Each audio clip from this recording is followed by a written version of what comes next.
Hukuman penjara selama 3 tahun sepertinya belum membuat Muhammad Syafi'i, warga desa Klotok, Kecamatan Pelumpang, Kabupaten Tuban, menjadi jera.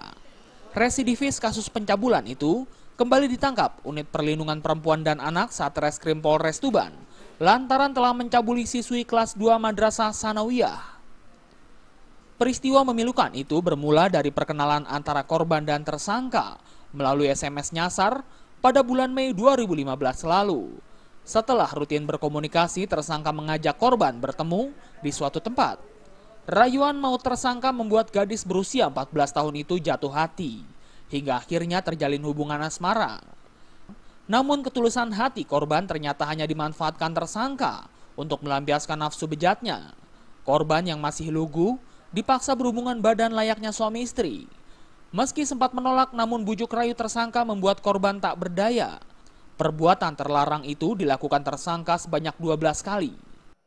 Tersangka ini sudah 2 kali ya masuk sini. Jadi korbannya itu awalnya itu pacaran.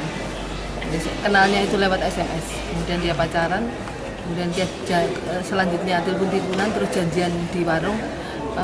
Dia makan-makan dan kemudian dia itu dilakukan pencabulan mulai dari atas ke bawah.